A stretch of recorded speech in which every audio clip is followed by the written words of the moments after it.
दोस्तों, जैसा कि हमने कल बताया था कि मोदी जी बीजेपी सरकार के 3 साल पूरे का होने का जो जश्न इस वक्त देश के अंदर बीजेपी और उनके समर्थक लोग मना रहे हैं, उसमें कितना झूठ और कितना सच है, ये देश के सामने आना बहुत ज़रूरी है। हमने कल भी आपको बताया था कि हमने इनको 3 पार्ट में बांटा है। कल जो सामाजिक स्तर पर देश में दहशत खौफ का माहौल है, चाहे वो दलितों को निशाना बनाया जा रहा हो, अल्पसंख्यकों को निशाना बनाया जा रहा हो, छात्रों को निशाना बनाया जा रहा हो, समाज में जो भी वर्ग हाशिए पर है उसको निशाने पर लिया जा रहा है। उस श्रृंखला में आज हमने जो आर्थिक स्तर पर, और ये महत्वपूर्ण बात है क्योंकि मोदी जी 2014 में जो उन्होंने वायदे किए थे कि मनमोहन सिंह के ज़माने में जो विकास का पहिया रुक गया था, उस विकास को वो तेज़ी से लेके जाएंगे और हिंदुस्तान को विश्वगुरु बनाने का सपना उन्होंने बेचा था और देश ने उसको एक्सेप्ट भी किया था। और अमूमन ये कहा जाता है कि जब सरकार नहीं आती है तो पहले साल में ही आप कड़े कदम उठाते हो, बड़े बड़े पॉलिसी डिसीजंस करते हो, क्योंकि आने वाले 2 साल में उसके फल सामने आने लगते हैं और आखिरी के 2 साल में दरअसल आप अगले चुनाव की तैयारी करते हो। तो 3 साल जो है ये अपने आप में सही वक्त है कि आर्थिक मंच पे या आर्थिक मामले में उनकी सरकार कहाँ खड़ी है। और हम लोगों ने जो रिसर्च किया है उसके मुताबिक हम ये कह सकते हैं कि देश में है करोड़ों बेरोजगार। 3 साल जुमला सरकार, अब की बार जुमला सरकार। वायदे तो बड़े बड़े किए गए। मोदी जी ने आगरा में 2013 में कहा था कि अगर बीजेपी केंद्र में सरकार में आई तो हम 1 करोड़ नौकरियां लोगों को देंगे, प्रोवाइड कराएंगे।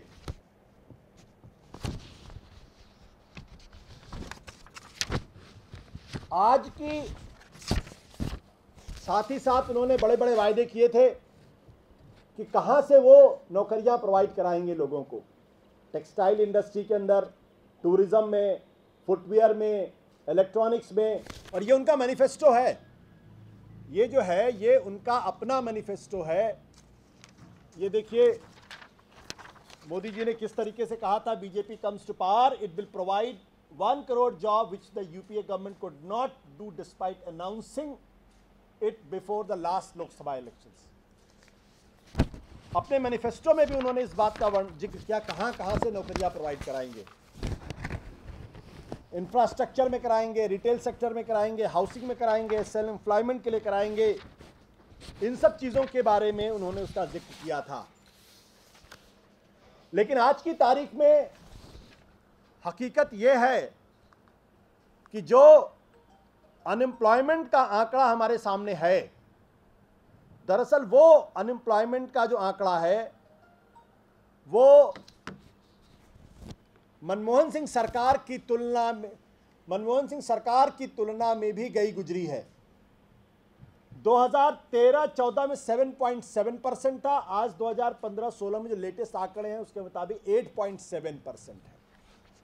ये वो आंकड़े हैं जो हो सकता है आपको बहुत परेशान ना करें, लेकिन जब आप इनके डिटेल में जाते हैं, क्योंकि हिंदुस्तान की जो अर्थव्यवस्था है उसमें सबसे महत्वपूर्ण भूमिका उसके 8 कोर इंडस्ट्रीज हैं और इन 8 कोर इंडस्ट्रीज में पिछले जो आंकड़े आ रहे हैं वो पिछले 8 साल के न्यूनतम हैं। न्यूनतम अगर आप देखें 2009, 2010, 2011, 2012, 2013, 2014, 2015 10.06 था 2009 में, आज क्या है 1.55%। यह है इनकी जॉब ग्रोथ। यानी इसका मतलब क्या हुआ कि जो सरकार ये वायदा कर रही थी कि 1 करोड़ नौकरियां वो देंगे, वो सिर्फ 1.1 यानी 1,10,000 नौकरियां ही प्रोवाइड करा पाई है। अब ये सवाल अगर आप बीजेपी से पूछिए कि 0.5% की ग्रोथ क्यों है पिछले साल, क्यों है, इसका उनके पास कोई जवाब नहीं है, ना वो जवाब देना चाहते हैं। कि जो सरकार कह रही थी कि हम 1 करोड़ नौकरियां प्रोवाइड कराएंगे, वो 2015 के आंकड़ों के मुताबिक पिछले 8 साल की न्यूनतम है। बेरोजगारी अपनी चरम सीमा पर है पिछले 8 सालों के अगर रिकॉर्ड अगर आप निकाल ले तो। और सिर्फ 8 कोर इंडस्ट्रीज में जो देश की अर्थव्यवस्था को चलाते हैं उसमें 0.5%, 0.5% यानी शर्मनाक। और सिर्फ 1,10,000 नौकरियां जोड़ी गई हैं। और ये मैन्युफैक्चरिंग सेक्टर है, आईटी सेक्टर है, ट्रेड है, ट्रांसपोर्ट, कंस्ट्रक्शन, होटल, एजुकेशन और हेल्थ केयर। यह आंकड़े आप देख लीजिए कि पहले 3 सालों में जो जॉब किए गए वो मनमोहन सिंह के ज़माने के आखिरी के 3 सालों की तुलना में 50% कम है। मतलब जो सरकार जिसको देश ने रिजेक्ट कर दिया, जिसको 44 सीटें दी, इनको 282 सीटें दी, वायदा था 1 करोड़ रुपए, 1 करोड़ नौकरियां दिलाने का, वो उससे भी गई गुजरी है। और मैं आप लोगों के अखबार की कतरने में खाली आपको दिखा रहा हूं। अगर आप ध्यान से देखें, टाटा टेली सर्विसेज और ये सब प्रोमिनेंट कंपनीज है, कोई छोटी मोटी कंपनी नहीं। 500 लोगों को टेलीकॉम सेक्टर से बाहर, HSBC 600 लोगों को बाहर, L&T 14,000 लोगों को बाहर, और लिखा हुआ carnage in Indian IT, Wipro 500 लोगों को बाहर, कॉग्निजेंट 6,000 लोगों को बाहर, नौकरी बेरोजगार, फ्लिपकार्ट 700 लोगों को बाहर, इंडिया स्नैपडील 600 लोगों को बाहर। ये वो आंकड़े हैं जो बड़ी बड़ी कंपनियां, जो हमारा दरअसल हमारी सबसे मजबूती थी IT सेक्टर, जिसकी वजह से हिंदुस्तान का नाम पिछले 15 सालों में आसमान पे चमका, IT सेक्टर।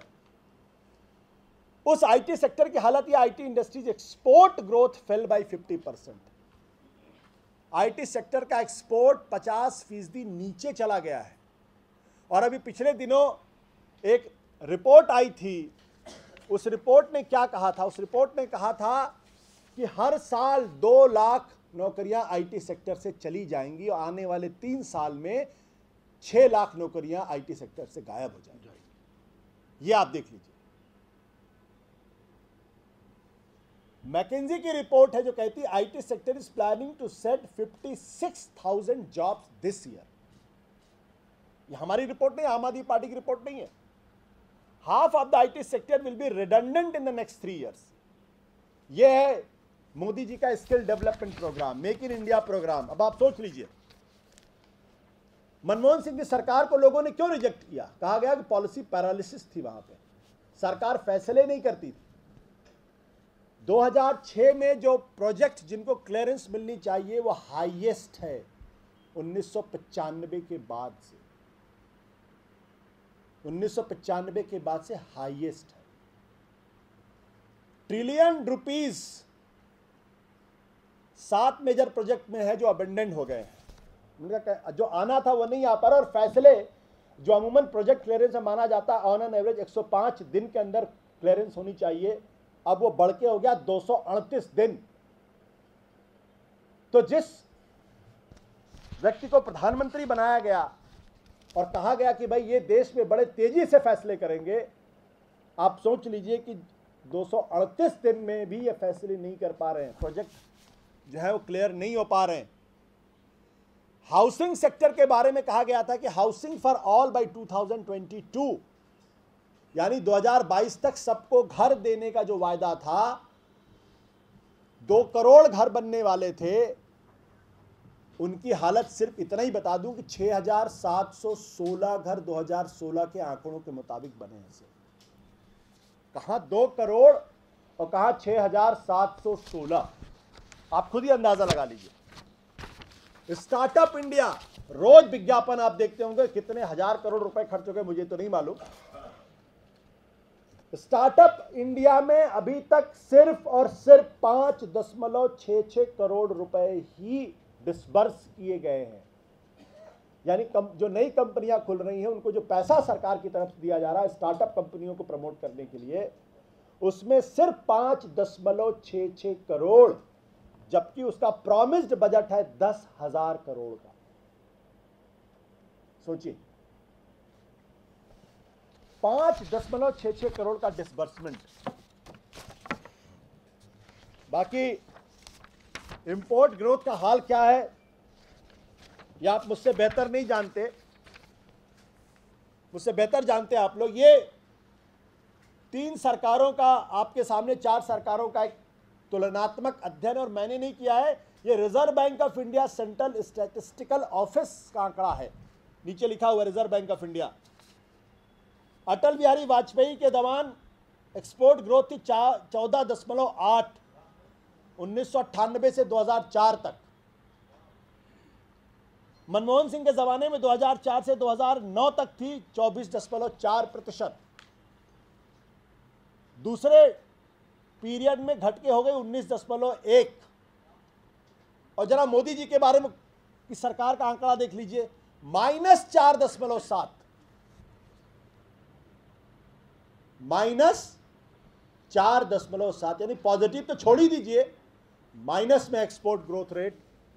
जहां एक वाजपेयी जी के ज़माने में 14.8, मनमोहन सिंह के ज़माने में 24.4, मनमोहन सिंह की दूसरी पारी में 19.1, वहां से धड़ाम नीचे चला गया, माइनस ग्रोथ है। और ये मेरे आंकड़े नहीं, आप देख लीजिए, रिजर्व बैंक ऑफ इंडिया का सोर्स है ये। कहेंगे कि आम आदमी पार्टी ने पता नहीं क्या कर दिया, तो ये मैं आपको इसलिए बता देना चाहता हूं। जो आंकड़े आते हैं वो 2016 के आसपास के आंकड़े होते हैं। जो क्रेडिट कैप है, ट्रेड ग्रोथ, वो भी मैं आपको बता दूं, वो 11.01 से जनवरी 2016 से घट के हो गई 4.87 फरवरी 2017। रॉक बॉटम है ये, एकदम रॉक बॉटम, एकदम नीचे चला गया है। और सरकार की तरफ से जो जीडीपी के फिगर्स आ रहे हैं वो कह रहे हैं 7.1। डीमोनेटाइजेशन के बाद जनता डीमोनेटाइजेशन से त्राही त्राही कर रही है, कह रही नहीं हमारी ग्रोथ 7.1 है। और दुनिया के अंदर इस वक्त भारत की इतनी थू-थू हो रही है, ये कहा जा रहा है कि ये जो जीडीपी के ग्रोथ आंकड़े दिए गए हैं, दरअसल ये आंकड़े सही नहीं है, ये कहा जा रहा है। अगर आप गूगल सर्च करें तो आपको सारी जानकारी मिल जाएगी। जो दुनिया के बड़े बड़े इकोनॉमिस्ट हैं वो भी कह रहे हैं, और हिंदुस्तान के एक बड़े मशहूर इकोनॉमिस्ट हैं रुचिर शर्मा, जब इन्होंने अपने पैरामीटर्स चेंज किए थे तभी उस वक्त उन्होंने एक लंबा लेख टाइम्स ऑफ इंडिया में लिखा था और कहा था कि ये जो नए आंकड़े आप दे रहे हैं इससे पूरी दुनिया में बड़ी थू-थू हो रही है। तो आप सोचिए, एक्सपोर्ट डाउन, माइनस नेगेटिव में, नौकरियां हैं नहीं, लोग बेरोजगार हो रहे हैं करोड़ों की संख्या में, आईटी सेक्टर नीचे जा रहा, लगातार नौकरियां भी जा रही और उसके एक्सपोर्ट ग्रोथ भी नीचे जा रही। 8 जो कोर सेक्टर्स हैं उसमें कोई ग्रोथ ही नहीं है, सिर्फ 0.5% की ग्रोथ है, और सिर्फ 1,10,000 नौकरियां उसमें जा रही, 8 साल के न्यूनतम पे है। और देश के अंदर मैसेज दिया जा रहा है कि अर्थव्यवस्था बड़ी अच्छी है। तो हम लोग इतना ही कहना चाहते हैं कि देश में है करोड़ों बेरोजगार और 3 साल की जुमला सरकार, बहुत ही खराब स्थिति है। आने वाले दिन हम सब लोगों के लिए, मैं तो बेरोजगार हुई, आप सब लोगों का क्या हाल होगा मुझे मालूम नहीं है। और यह बहुत गंभीर स्थिति है, मजाक की बात नहीं है, बहुत गंभीर स्थिति है। कल इसी श्रृंखला में हम आपको बताएंगे कि किस तरीके से भ्रष्टाचार, क्रॉनी कैपिटलिज्म दरअसल बढ़ कौन रहा है और कौन रो रहा है, उस पर एक प्रेस कॉन्फ्रेंस करेंगे।